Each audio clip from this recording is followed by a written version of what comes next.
Okay, so I have to start this video with a little bit of a rant. There is no information out there on how to do the 5 to 6 speed conversion. If you try Googling it, FG mods is one of the top things that comes up.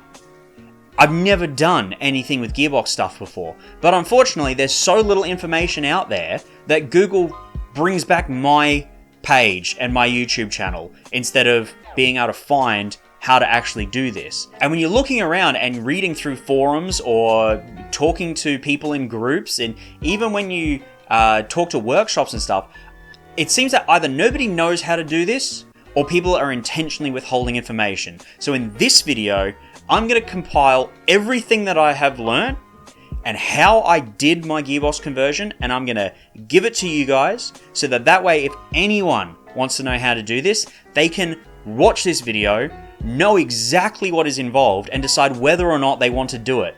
Frankly, I don't recommend doing it yourself.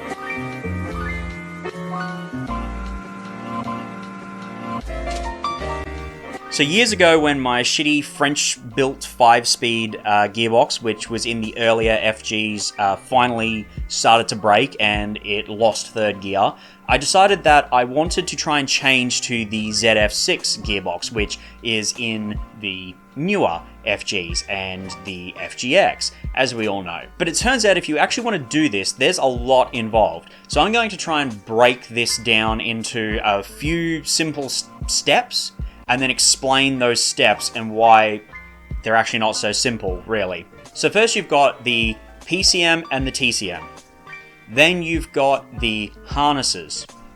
Then you've got the shift assembly. Then you've got the keys. So problem number one is the PCM. The PCM and the TCM.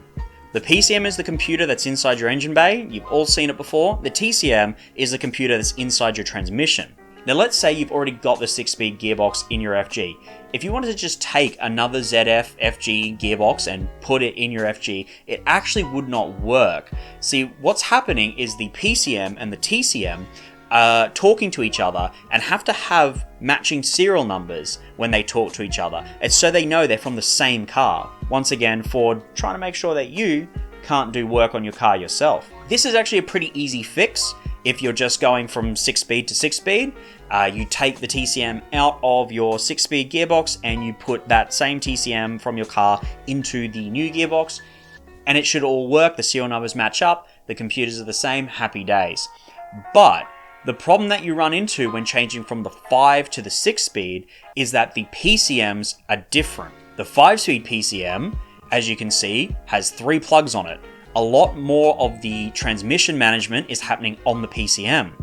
But on the 6-speed PCM, you can see there's only 2 plugs there, and actually a lot more of the transmission control has been offloaded onto the TCM. There's also the fact that the engine harness has a different plug on it for the ZF, totally different plugs. So you can't just take that 5-speed plug and plug it in. So you'll have to have a 6-speed PCM to go with your 6-speed gearbox, and you'll also have to have the 6-speed wiring to plug your 6-speed PCM into your 6-speed gearbox. But also don't forget that if those serial numbers don't match up because they're from different cars, those two computers won't talk to each other. So you need to get a PCM and a TCM from the same car and put them into your car. Now, before I get any comments, yes, I'm aware that there are shops and there are people who claim that they can take the PCM and the TCM from 2 different 6-speed cars and change those serial numbers and match them up, and that's all good. But in my months and months of research, I found no shops, no friend of a friend of a friend's, not one person who could confidently say, yes, I can take your TCM and your PCM and I can marry them up.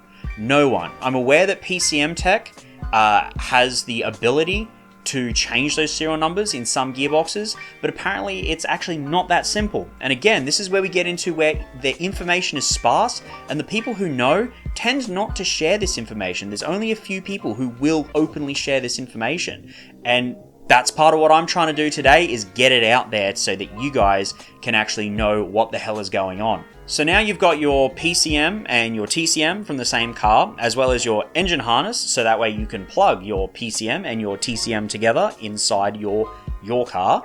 But remember, the 5-speed PCM and the 6-speed PCM are actually different. So now you'll also have to get the body harness from a 6-speed FG and replace all of that. The body harness is that wiring that goes all the way from the driver's side door up into your car where your fuse box is, and then goes all the way around the front and does your headlights and all the sensors and your airbags, and goes all the way to the passenger side and down and plugs inside the passenger side footwell.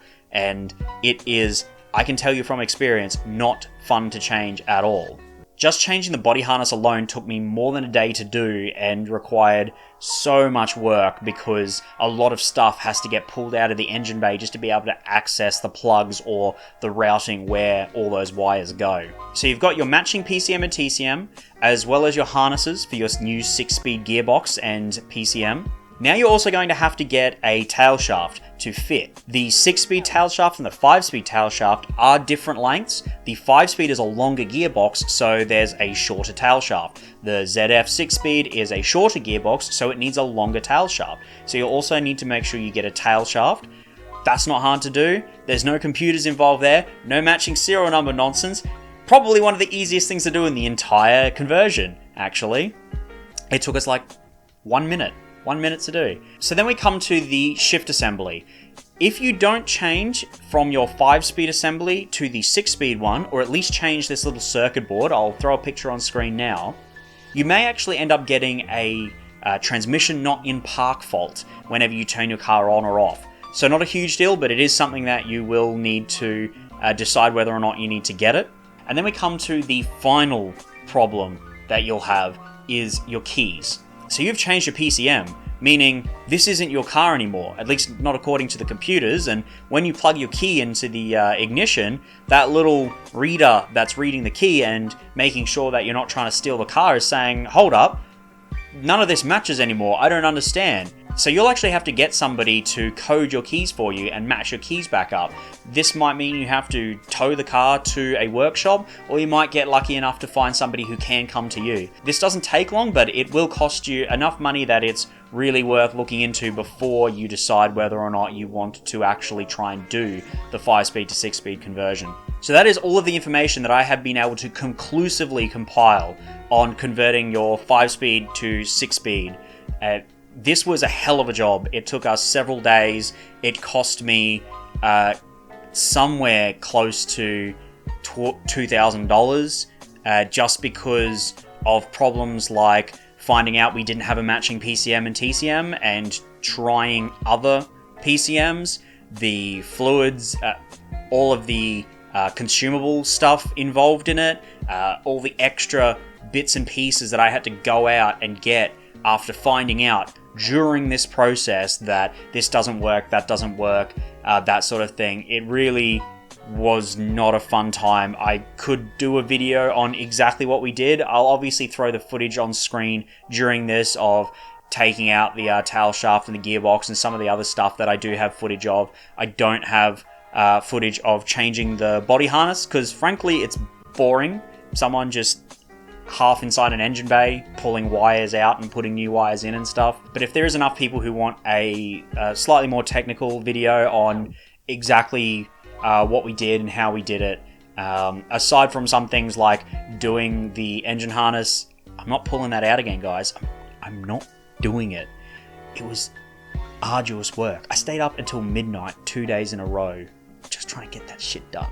But if it is something that people want to see, I can make a second video on the actual how to do the gearbox conversion and less on the information that you'll need to do it and to decide whether or not you want to do it or not. But anyway, guys, that's all I've got for you today. Thank you for watching. Don't forget to like, share, subscribe, all that sort of stuff. Follow on Facebook, Instagram, YouTube. Anyway, thank you very much for watching, and I'll see you guys in the next video.